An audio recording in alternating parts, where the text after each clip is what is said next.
आचार्य जी प्रणाम। एक छोटा सा कन्फ्यूजन कि अब तक मैं समझता था कि जिसको हम लोग जीवात्मा कह रहे थे वो आत्मा है और जिसको हम आत्मा कह रहे थे वो परमात्मा है, जो सत्य जिसे हम कहते थे। ये मेरी जो अपनी अपनी समझ थी। तो मुझे अभी तक ऐसा लगता था कि जो जीवात्मा है वो वास्तव में परमात्मा या उस सत्य का अंश ही है और इसी वजह से हम उसको इससे देखते हैं। तो फिर ये कन्फ्यूजन बढ़ गया क्योंकि मुझे लगता था कि जीवात्मा जो है वही परमात्मा का अंश है और इसी वजह से सभी जीव जो हैं वो आपस में जुड़े हुए हैं। अच्छा, जी अंश माने हिस्सा। जी सर। किसी चीज का हिस्सा कर सकें इसके लिए वो चीज क्या होनी चाहिए? होनी चाहिए। चीज होनी चाहिए और मटेरियल होनी चाहिए, फाइनाइट होनी चाहिए। सिर्फ फाइनाइट का ही हिस्सा करा जा सकता है ना। दो होते हैं जिनके हिस्से नहीं हो सकते, शून्य और इन्फिनिटी। इनके आप डिवीजन नहीं कर सकते ना। ठीक है, तो मतलब जिसका हिस्सा हो सके, जिसका अंश निकल सके, उसे निश्चित रूप से क्या होना होगा? फाइनाइट। और फाइनाइट तो क्या होती है? फाइनाइट क्या होती है? जहां सब ससीम होता है, लिमिटेड होता है, वो क्या होता है? प्रकृति। तो अगर हम कहें परमात्मा का अंश है कुछ, तो हमने परमात्मा को भी क्या बना दिया? फाइनाइट, प्रकृति का ही बना दिया। तो ये सब बातें बहुत परिपक्वता की नहीं है, हालांकि ये आम प्रचलन में और संस्कृति में चली हैं कि जीवात्मा परमात्मा का अंश होती है इत्यादि इत्यादि। वेदांत इन सब बातों से बहुत आगे की बात करता है। जिसमें हम प्रकृति और पुरुष की बात करते हैं उसमें जो पुरुष है वो परमात्मा का अंश नहीं है, क्योंकि परमात्मा का अंश हो ही नहीं सकता। उसका कोई अंश नहीं है। जी, उसका कोई अंश नहीं है, वो अविभाज्य है। ऋषियों ने उसके लिए शब्द दिया है, वो अखंड है। अखंड माने जो खंडित ना हो सकता, टूट नहीं सकता है। टूट नहीं हो सकता तो अंश कहां से आएगा? वो अविभाज्य है। और अगर उसका आप अंश करते हो तो कोई छोटी चीज नहीं निकलती। भाई बोलने वाले मालूम है क्या उपमा देते हैं? वो कहते हैं परमात्मा सागर जैसा है, जीवात्मा बूंद जैसी है। वो कहते हैं परमात्मा सागर है, जीवात्मा बूंद है। नहीं, भूलिए नहीं कि उपनिषद आपको क्या बताते हैं। बोलते हैं अगर तुम उसका अंश भी निकालोगे तो वो भी पूर्ण ही होगा। पूर्ण से अगर उसका अंश निकालोगे तो वो भी क्या होता है? पूर्णात पूर्णम उदच्यते। और पूर्ण से अगर पूर्ण को भी निकाल दो तो क्या बचता है? पूर्णम एव अवशिष्यते। तो पूर्ण का अंश अपूर्ण नहीं हो सकता, परमात्मा का अंश जीवात्मा नहीं हो सकता। पूर्ण का अंश भी अगर कुछ होगा तो वो क्या होगा? ये बहुत अजीब बात है, लेकिन ये बात इनफाइनाइट पर ही लागू होती है। अगर मैं अनंतता के, इन्फिनिटी के 100 हिस्से कर दूं तो वो 100 हिस्से भी क्या होंगे? अनंत होंगे। तो सागर और बूंद वाला रिश्ता झूठा है। जहां कहीं भी आपने पढ़ा हो, सुना हो कि परमात्मा सागर जैसा है, जीवात्मा बूंद जैसी है, ये बात बिल्कुल बच्चों वाली है, अपरिपक्व बात है ये। परमात्मा अगर अनंत है तो अनंतता के कितने भी हिस्से कर लो वो अनंत होते हैं। उपनिषद इसको इसीलिए किसी साधारण सूत्र या श्लोक की तरह नहीं रखते। उपनिषद इस बात को सीधे सीधे शांति पाठ बताते हैं ताकि ये दर्जनों उपनिषदों में दोहराया जाए कि पूर्ण से पूर्ण को निकाल दो तो भी अपूर्ण नहीं मिल जाएगा तुमको। पूर्ण से अपूर्ण की रचना संभव ही नहीं है। पूर्ण से तुम कुछ भी करके अपूर्ण की रचना नहीं कर सकते। अगर तुम्हें अपूर्ण दिखाई दे रहा है तो मतलब माया है, पूर्ण नहीं है। ठीक है सर। अभी आप लोग अगर गा सकते, गाते इतना बढ़िया होता। शांति पाठी अगर अभी गा देते। चलिए गा नहीं सकते तो कम से कम कोई है जो आकर के उसको एक बार सबको सुना दे। क्या हुआ राजदीप? आओ।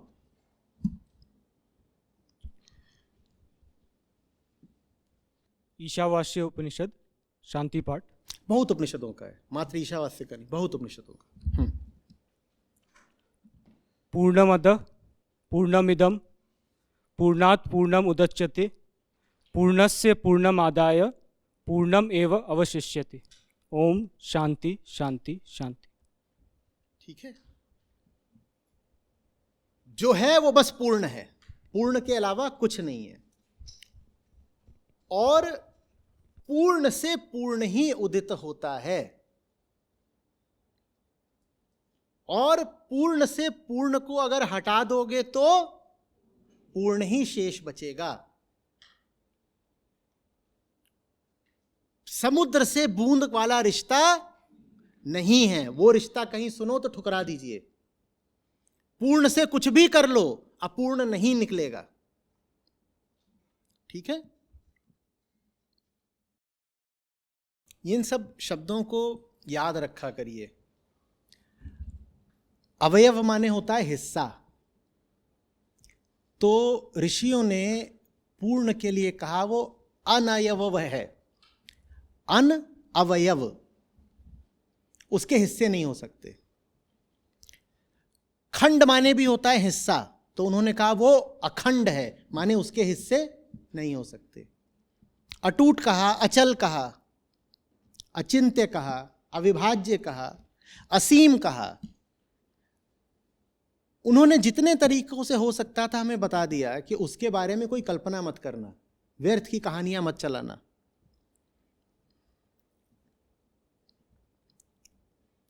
और जो ये बात है कि जीवात्मा, आत्मा, परमात्मा, इसको एकदम स्पष्ट करे लेते हैं। आत्मा और परमात्मा एक ही के दो नाम हैं। जब कोई बोले आत्मा का परमात्मा में मिलन होता है, तो वो कहना यही चाह रहा है कि मन का आत्मा में मिलन होता है। नोट कर लीजिए। मिलन की बात तो ठीक है, यहां तक तो ठीक है कि मिलन की बात करी, पर अक्सर आप सुनते होंगे कि आत्मा परमात्मा में मिल गई। जो सही है सबसे पहले उसको ऊपर लिखिए। सबसे ऊपर लिखिए कि जो बात है और जो उसको कहने का सही ढंग है वो क्या है।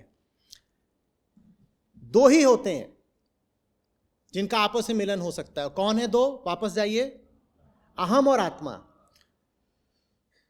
तो सबसे ऊपर लिखिए कि अहम और आत्मा, मिलन बस इन दो का हो सकता है। इन दो के अलावा कोई है ही नहीं, तो काहे का मिलन होगा? प्रकृति से तो क्या ही मिलन करोगे? तो इन दो के अलावा तो कुछ है नहीं। तो अहम और आत्मा, इनका मिलन होता है। ठीक है। अहम के आसपास जो पूरा संसार रचित होता है उसको मन बोल देते हैं। तो अहम के नीचे आप ब्रैकेट में मन लिख दीजिए, मन। तो अगर कभी मिलन की बात आती है तो वास्तव में बस इन दोनों के मिलन की बात है। किन दोनों के? अहम और आत्मा के, या आप कहीं पढ़ लेंगे मन और आत्मा के, वो एक ही बात है। अहम और आत्मा का मिलन या मन और आत्मा का मिलन। और आत्मा क्या है? अहम का न रहना। तो अहम और आत्मा के मिलन का भी इतना ही अर्थ है कि अहम अब नहीं रहा। मिलन का और कोई नहीं अर्थ है। मिलन माने ऐसी चीज नहीं है कि यहां से फुदकते फुदकते अहम गया और वहां आत्मा खड़ी थी और दोनों नाचने लगे। ठीक है। ये मिलन ऐसा है जिसमें एक ही बचता है। ये मिलन ऐसा नहीं है कि दो गले मिल लिए और दोनों बचे हुए हैं। ये मिलन ऐसा है जिसमें एक की मौत होनी है। इसीलिए तो मिलन हम करते नहीं।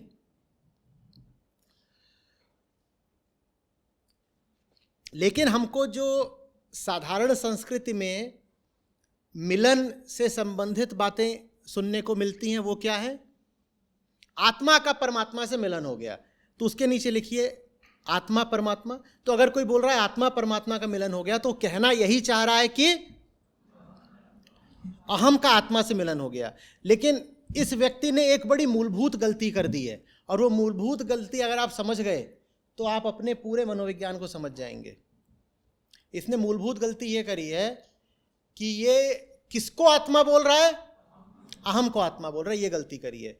और यही अहम की बड़ी से बड़ी गंदी काली कामना होती है कि वो खुद को क्या बोल पाए, क्योंकि आत्मा सत्य होती है, अहम झूठ होता है।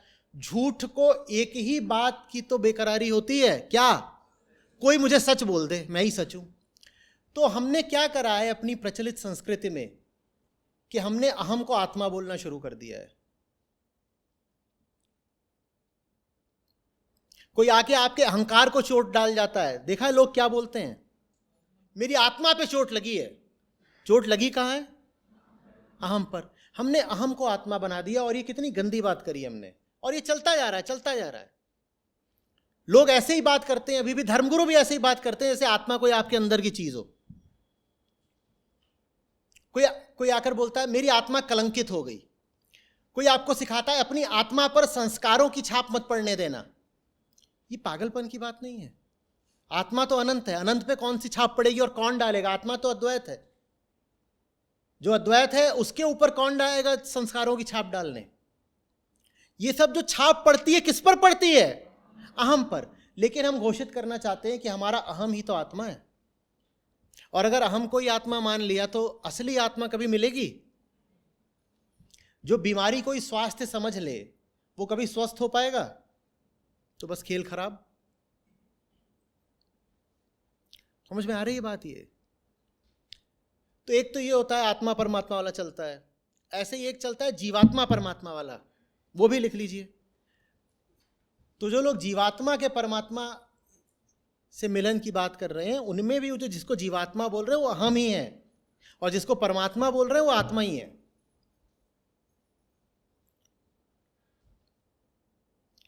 अब आप बताइए आत्मा को परमात्मा बोलने की जरूरत क्या आ जाती है? भाई आत्मा को परम आत्मा क्यों बोलना पड़ता है? ताकि अहम को आत्मा बोल सको। ये साजिश देखो, ये जो आपको धर्म के नाम पर कराया जा रहा है ये साजिश है पूरी पूरी। आत्मा को परमात्मा बोलो ताकि छूट मिल जाए। भाई आत्मा शब्द तो वेकेंट हो गया ना। जिसका नाम बस आत्मा है, आकाश, उसको क्या बोल दो? और यही बात फैल गई है। जितने गाने सुनोगे उसमें आप परमात्मा परमात्मा, आत्मा बोल के तो कोई गाता भी नहीं है। उसको परमात्मा क्यों बना दिया? ताकि इसको आत्मा बना सको। ये कितनी गंदी चीज करी हमने। वो जो है वो परमात्मा नहीं है, वो आत्मा ही है। हाँ, तुम आत्मा के साथ ही परम जोड़ना चाहो तो अलग बात है, जोड़ लो, कोई बात नहीं। लेकिन हमने उसको परमात्मा इसलिए कर दिया है ताकि इसको आत्मा कर सकें। अहम स्वयं को आत्मा कहलवाना चाहता है। आगे से आप किसी को इस तरह की बात करते सुने कि तुम्हारी आत्मा या तुम्हारी संस्कारित आत्मा, या ऐसे कि मैं तुमसे आत्मा से प्यार करता हूं। अब ये जो है वो प्यार कहां से हो रहा है? लेकिन कहा क्या जा रहा है? जबकि आत्मा का प्रेम प्रेम करने से कोई मतलब है नहीं। प्रेम तो सदा कौन करेगा? अहम ही करेगा। संत में भी प्रेम कौन कर रहा है? अगर कोई संत भी प्रेम के गीत गा रहा है तो भी उसके भीतर कौन है जो प्रेम कर रहा है? अहम ही प्रेम कर रहा है। हाँ, वो सदमुखी अहम है, वो आत्ममुखी अहम है तो अहम ही।